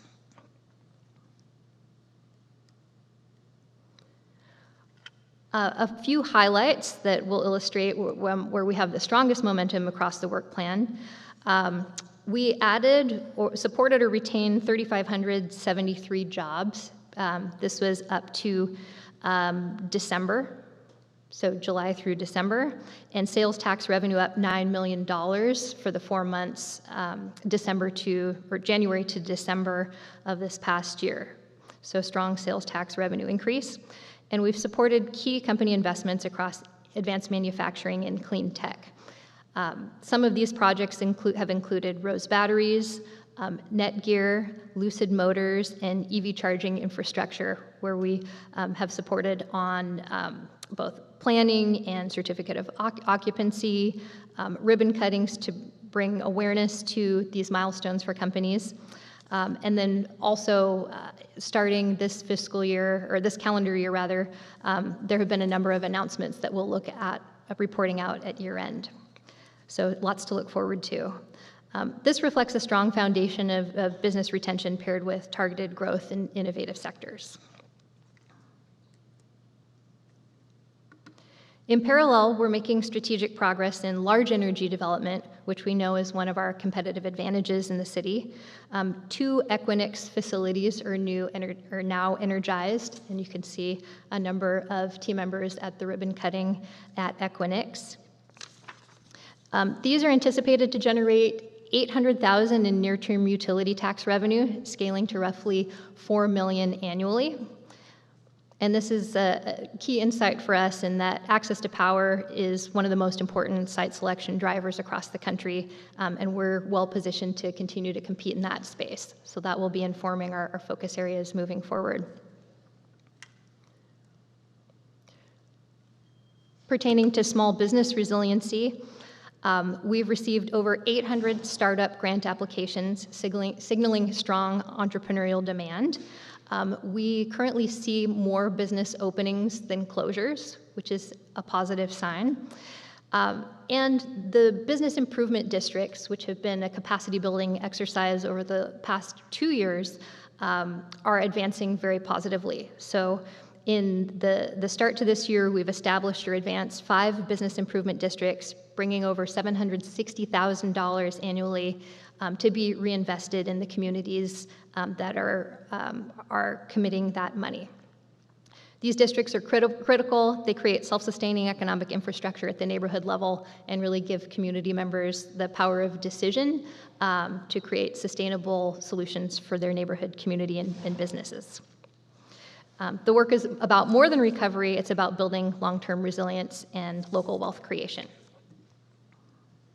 And you can see listed the business corridors that have advanced bids, and the East Village bid is still in progress.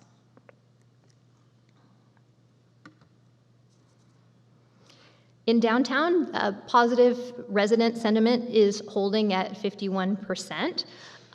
We saw a 4% increase in this past year, which is short of our 10% year-on-end goals. So that was one of the work plan areas where you'll see a yellow across the work plan status charts, and that is based on the public polling for positive downtown sentiment. Daily foot traffic has increased 9.3% and 6.6% in the first 2 quarters. And major events, as we know, the Super Bowl activations and NVIDIA GTC are helping drive activity. We're seeing strong gains in activation and perception, particularly in evenings and event-driven periods. But we know we need to make that activity sticky and work to achieve long-term daytime activation and foot traffic that much more. We'll continue to focus on closing the gap on daytime and office utilization. In the experience economy, Just got to talk and click at the same time. In the experience economy, we've facilitated 535 event days, and that was at the end of December, exceeding our annual goal, and that was only at the mid-year point for implementation.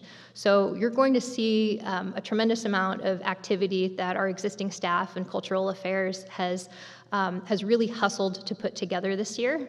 I know we spoke and learned from the last panels presenting that ROI from a hotel room subscription standpoint and in a foot traffic standpoint have been strong, and question about how we want to invest in the future to draw those types of events. And I would call attention to the existing staff and staff capacity that's been redirected to support these activations is really important also. So sustaining our ability to do what our team does is evidenced by this tremendous workload and all of the event days hosted.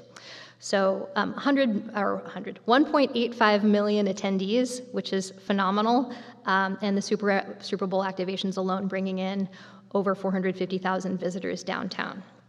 So we know when we activate public space with compelling programming that people will show up and show up at scale. And so figuring out how to, again, make this a sustainable recurrence and bring this quality of life and activation into our daytime more regularly is important to us looking forward. And that brings me to looking ahead. Oops, double click. So there are three areas that I would like to highlight for us in repositioning for long-term competitiveness.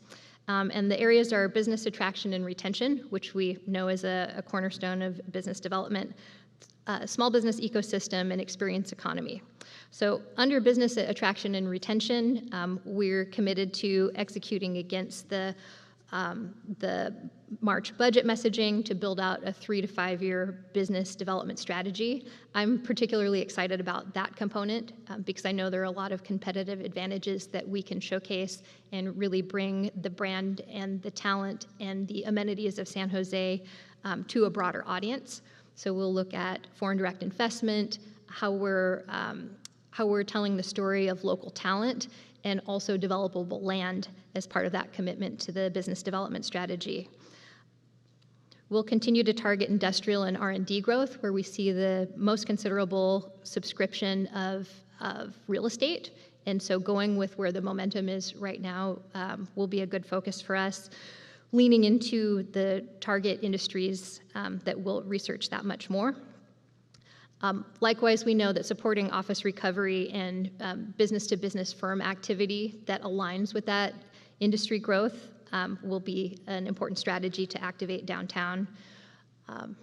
And then likewise, aligning with state-level efforts. So GoBiz on the California level is also directing attentions to their business development outreach. We're seeing California on the international and national stage more than in the past at some of the industry outreach events that align with our competencies. So where possible, we want to also contribute to that inertia and put forth the San Jose brand.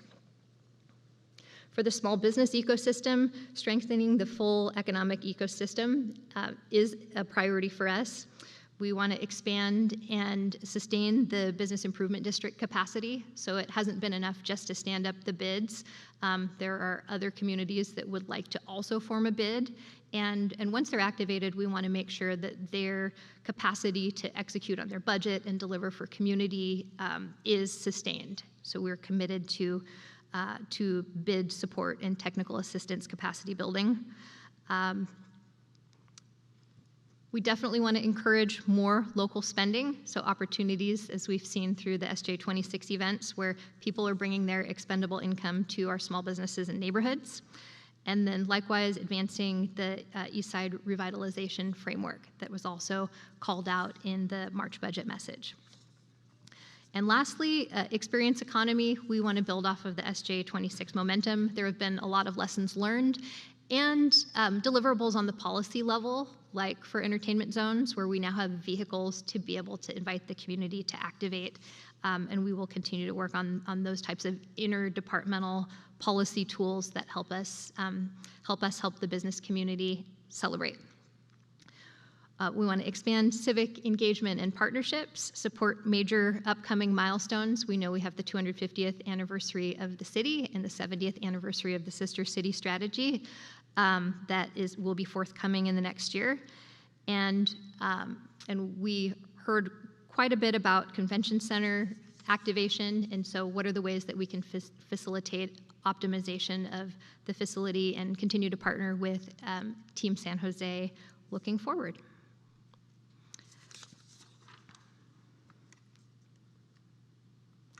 Across all the strategies, we want to become more proactive, data-driven, and data-informed and partnership-driven.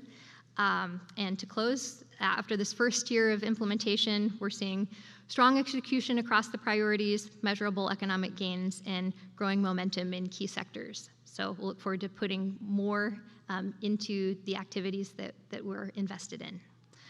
With that, I'd like to respectfully recommend acceptance of the report and invite any questions. Thank you so much. Is there any public comment? No public comment. I'll turn it back to the committee.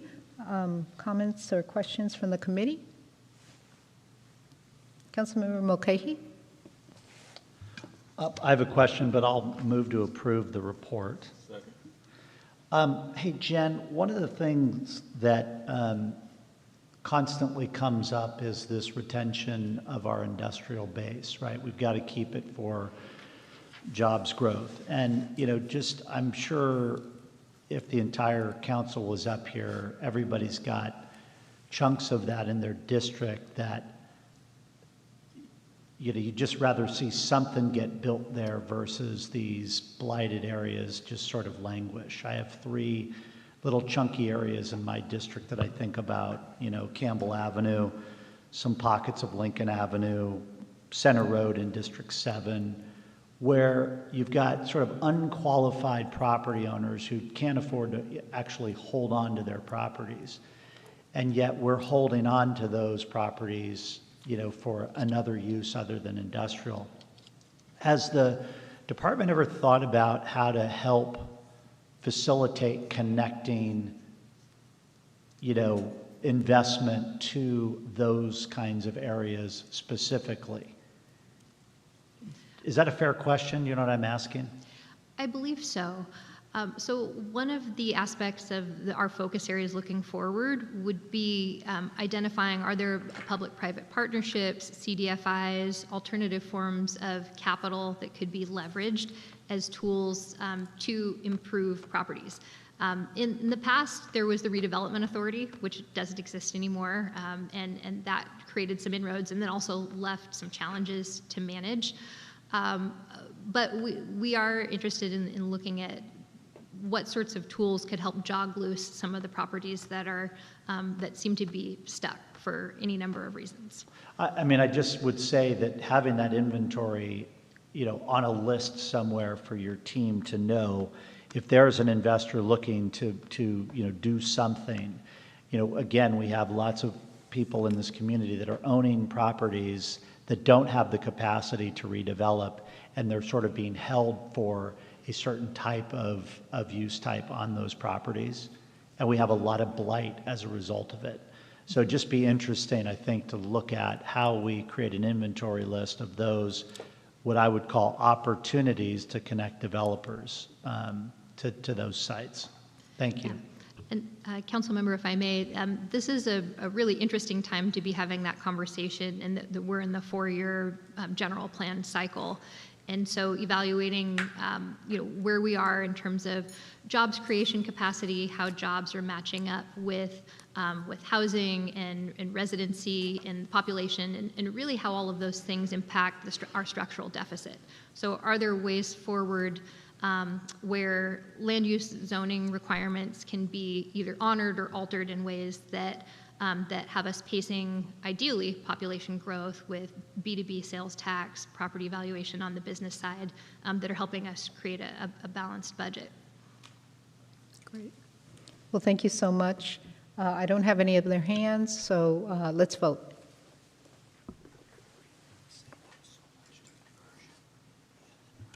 That motion passes unanimously. Thank you. And now we're on open forum. Is there anyone who'd like to speak on open forum? We have no public comment. Okay, well, then we are adjourned at 3:28 p.m. Thank you so much.